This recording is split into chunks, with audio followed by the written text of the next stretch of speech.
Coucou, aujourd'hui on était un jour magnifique et on était un jour magnifique. Pourquoi? Parce que c'est la 3e vidéo que je tourne de ce génial livre, ce qui n'est pas français. Alors, si tu ne sais pas ce que c'est ce livre, c'est un journal à compléter sur 3 ans qui pose tous les jours des questions en lien avec le bonheur. Et moi j'y réponds en vidéo chaque semaine. Bref, la question du jour, du nouveau jour du livre, de là où on s'était arrêté la dernière fois, ce qui ne veut rien dire non plus, c'est le 3 mars. Et la question c'était: quelle règle établie je peux ou je veux décider de ne plus suivre? Pour moi cette question était hyper importante parce que on vit dans une société, enfin moi un peu moins au Brésil, mais en France on vit dans une société où il y a plein de règles. Alors il y a des règles dans notre société, il y a des règles dans nos familles, il y a des règles dans nos éducations, il y a des règles à l'école, il y a des règles dans les religions, il y a des règles partout. Je dis qu'au Brésil c'est différent parce que je trouve qu'ici il y a beaucoup plus de liberté. Je vais peut-être faire une vidéo sur le sujet, mais ici je me sens beaucoup plus libre. Bref, le délire de cette question c'était de se poser la question: ok, je suis dans un environnement rempli de règles, quelles règles je peux décider consciemment de ne plus respecter? Moi par exemple j'ai décidé de respecter quasiment aucune règle. Moi je vis plutôt une vie dans laquelle je crée mes propres règles en permanence, mais je suis bien obligée d'accepter les règles de la société parce que je vis avec des gens et que je vis pas toute seule dans une cabane au fond des bois. Mais au maximum je ne respecte que mes propres règles. Donc j'avais envie que tu puisses te poser la question de quelle règle te poser un problème et pourquoi tu l'as respecté et pourquoi tu ne te dirais pas simplement qu'elle aille bien manger sa grand-mère et pourquoi tu ne déciderais pas juste de faire ce que tu veux. Donc ce que j'ai dit moi, c'est que la règle que j'ai décidé de ne plus suivre, c'était me conformer aux désirs et attentes des autres êtres humains et surtout, je sais pas, mais aussi et surtout j'arrive pas à lire. Après j'ai marqué: je vais vivre selon mes propres règles, voilà. Et c'est comme ça que je vis depuis à peu près toute la vie. Ça a été problématique à certains moments de mon existence parce que j'ai été confrontée à des gens qui n'aimaient pas ce mode de vie, non, comme par exemple des amoureux ou des amis. Mais globalement ça m'a toujours servi d'être comme ça et ça m'a permis aujourd'hui à 34 ans d'avoir la vie que je mène, c'est-à-dire une vie complètement libre. Voilà. Donc si ça peut te donner un exemple d'un truc à suivre, on ne sait jamais. Vis selon tes propres règles et dis-moi dans les commentaires quelle règle toi tu as envie de ne plus suivre. Le 4 mars, quelle est la partie de mon corps la plus sensible? Alors, c'est là que j'aime bien la question parce qu'on peut l'interpréter de plein de manières.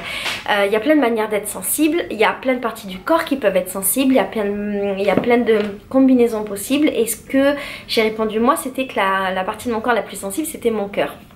Donc c'était plus quelque chose d'émotionnel. Mais quand j'avais posé la question sur Instagram, il y avait plein de gens qui avaient compris quelque chose de plus physique. Donc qui m'avaient donné des noms de parties de leur corps et je trouvais ça aussi intéressant. Et j'aime bien en fait ce type de questions qu'on peut interpréter de plein de manières différentes. Voilà, donc toi, quelle est la partie de ton corps la plus sensible? Le 5 mars, de quoi est-ce que j'ai besoin? J'ai noté de liberté, de musique, de danse, d'amour et de me sentir vivante. Et toi, de quoi est-ce que tu as besoin? C'est important de savoir de quoi on a besoin. Je pense que plus on grandit ou plus on vieillit, je te dis ça du haut de mes 22 ans plus 12, plus on grandit, plus on vieillit et plus on sait ce qu'on veut, mais surtout ce qu'on veut pas, et plus on sait ce dont on a besoin. Et ça c'est vachement chouette parce que je trouve que quand on est jeune on sait pas vraiment et donc on essaye plein de chemins, ce qui est génial parce qu'on expérimente. Mais disons qu'à mon âge, comme je sais ce dont j'ai besoin envie et pas envie, je vais plus droit au but et c'est plus facile dans plein de domaines. Et ça c'est génial. Disons que ça me permet de prendre des gros raccourcis. Le 6 mars, je décris avec précision quelle sera ma vie professionnelle en 3 ans. Pour moi c'est assez difficile et en même temps c'est facile de répondre parce que j'ai pas une vie professionnelle classique. Et en fait j'ai posé cette question dans le livre parce que je voulais que toi tu puisses te projeter sur 3 ans pour savoir où tu seras et ce que tu feras. Et la question c'était surtout de savoir le maintenant. Est-ce que tu étais heureux ou heureuse dans ce que tu fais? Il y a plein de gens qui font un travail qu'ils n'aiment pas par dépit, parce qu'ils n'ont pas le choix ou parce qu'ils ont la flemme de chercher autre chose ou parce qu'ils ont peur. Et je trouve ça chouette en fait de se demander si on pourrait pas accéder à quelque chose de mieux. Mieux, ça veut pas forcément dire avec plus d'argent, avec une meilleure condition sociale, avec machin. Mieux, ça veut dire quelque chose qui nous corresponde mieux. Je sais que c'est très facile de dire ça quand on est dans ma position et que c'est pas facile pour tout le monde de changer de travail ou d'accéder à ce dont on a envie, mais je crois du plus profond de mon cœur que même si c'est très difficile, c'est pas impossible et que si on veut vraiment, il y a plein de moyens d'y arriver, peut-être en faisant des sacrifices, souvent en fait en faisant des sacrifices, mais il y a plein de moyens d'y arriver. Donc j'aimerais, s'il te plaît, que tu te poses la question, qu'est-ce que tu fais aujourd'hui? Où tu seras dans ta vie professionnelle dans 3 ans? Est-ce que ce que tu imagines, ça te va? Si ça ne te va pas, qu'est-ce que tu voudrais mettre en place pour pouvoir le changer? Ça, c'est le genre de choses aussi que j'ai envie de faire avec toi. J'ai envie de réfléchir sur ce genre de sujet dans mon programme du bonheur dont je te parle dans toutes mes vidéos et qui sortira bientôt. Il y a un moustique. Parce que je trouve que c'est hyper important. Le maintenant, le après, le est-ce que je suis bien maintenant et est-ce que mes projections me rendent heureux ou pas. Donc moi, j'ai marqué que dans 3 ans, j'aurai écrit plusieurs livres. Là, j'en ai écrit 2. J'ai bon espoir d'en écrire d'autres. J'aimerais bien en avoir écrit 3 d'ici là. Je voyagerai toujours. Alors, est-ce que je voyagerai dans le Brésil, dans mon cœur, dans mon esprit ou dans le monde, je sais pas. Mais en tout cas, je ne serai pas en France. Et je ferai des conférences en anglais portugais. Oui. J'ai envie de faire des conférences, enfin de continuer, j'en avais fait, tu t'en souviens, pendant l'été dernier, j'aimais bien ça. Et en fait j'aimerais bien faire des conférences en anglais portugais et pour ça il faut que je me perfectionne encore un peu plus. Et donc j'ai marqué que j'aimerais bien faire des conférences en anglais portugais et pourquoi pas un peu partout dans le Brésil. Voilà où j'imagine ma vie. Le 7 mars, je fais la liste de tout ce que j'ai réussi à ne pas acheter pendant les soldes d'hiver et qui me rend particulièrement fière. J'ai fait ça parce que un mois avant, le livre demandait d'essayer de ne pas faire les soldes cette année. Je trouvais ça intéressant d'essayer de se dire est-ce que j'ai vraiment besoin d'acheter des choses. Et d'ailleurs la plupart de toutes mes conférences que j'ai fait parlaient du fait de ne pas consommer et de ne pas acheter. Donc du coup, moi ici ça ne me concerne pas vraiment parce qu'il n'y a pas, je crois, les soldes d'été, les soldes d'hiver. Je sais qu'il y a le vendredi noir, jeudi noir, Black Friday, c'est vendredi. Je m'en souviens plus. La meuf a dit je veux faire des conférences en anglais, elle n'est même pas capable de se souvenir de comment on dit Friday.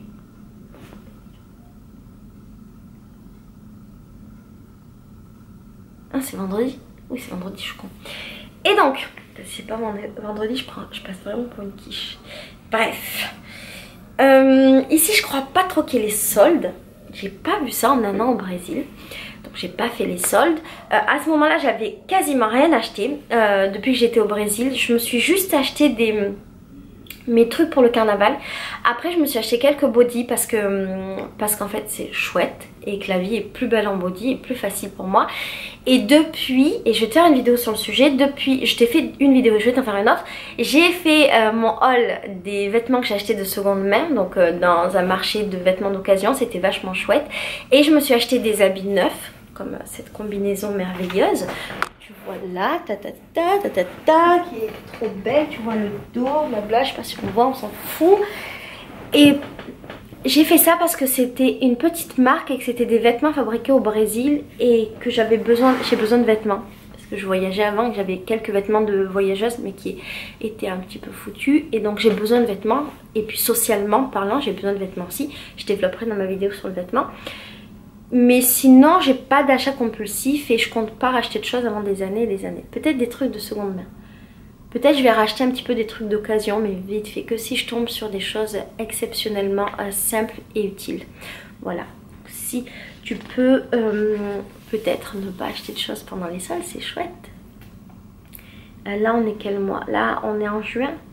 Il y aura des soldes bientôt, non? En juillet, août, je crois. 8 mars, quel est le dernier défi fou que j'ai relevé? Bah moi c'était tout quitter pour partir faire le tour du monde. J'ai posé cette question parce que parfois on passe dans notre vie, et moi je l'ai fait pendant très longtemps, pendant de nombreuses années. On est dans notre vie et en fait, sans s'en rendre compte, on ne réalise plus de défis fous. Et on a une vie qui est tellement tranquille que tout est facile et tout roule. Et depuis que j'ai tout quitté en fait et que j'ai réalisé beaucoup de défis fous, je me suis rendu compte à quel point ça me faisait me sentir vivante. Et si tu pouvais toi aussi te sentir vivant ou vivante, ce serait grâce à ça notamment. Il y a plein d'autres manières de se sentir vivante, c'est pas une obligation de passer par les défis fous, mais si tu peux te fixer des défis un peu fous et les réaliser, ça peut être une manière de te sentir vachement en vie et heureuse ou heureux. Et ça peut être cool en fait.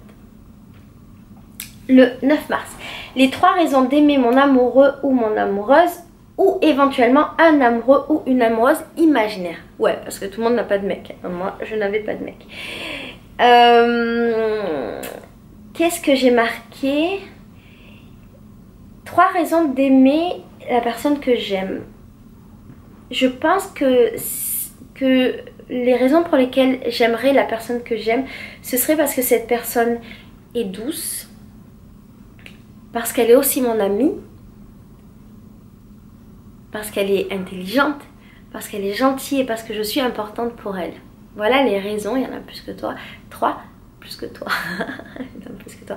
Il y a les raisons pour lesquelles j'aimerais une personne que j'aimerais.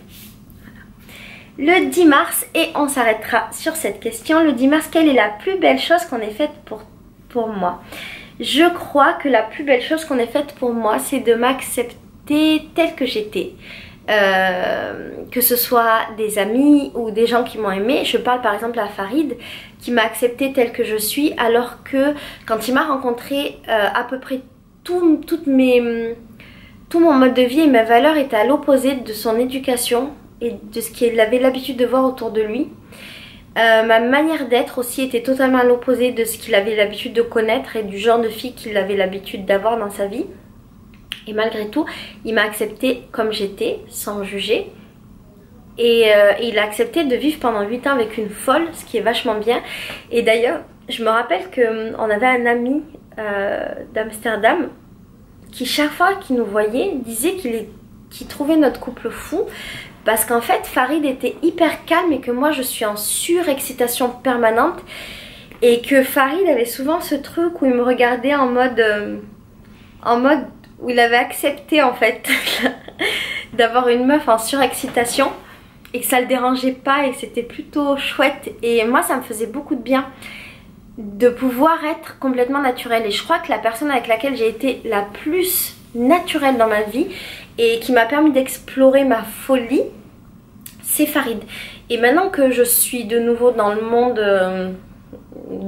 de l'amour, c'est plus ou moins un problème pour moi parce que j'ai très peur de ne pas trouver quelqu'un qui puisse m'aimer tel que je suis vraiment. Parce que je suis bizarre, parce que j'ai beaucoup mon âme d'enfant, parce que je suis en surexcitation permanente, parce que tout me rend heureuse, parce qu'on peut avoir l'impression que j'ai pas les pieds sur terre alors qu'en fait oui, et j'ai très peur de pas trouver une personne qui soit capable de supporter et d'accepter ça. Voilà. Et si je t'ai posé cette question, c'était pour que tu puisses te rendre compte de ce genre de choses si jamais toi aussi tu les vis. De qu'est-ce qu'on a fait de magnifique pour toi en amour ou en amitié. Ça peut être ta famille, tes amis, ton mec, ta meuf, un animal. Mais qu'est-ce qu'on a fait de merveilleux pour toi? Voilà, je te laisse donc méditer sur cette question et si tu veux me dire dans les commentaires quelle est la plus belle chose qu'on ait faite pour toi, ça me rendrait particulièrement joyeuse. Je te fais des gros bisous et je t'envoie beaucoup d'amour. J'ai besoin de faire pipi et j'ai besoin de boire un chocolat chaud maintenant. Bisous, ciao.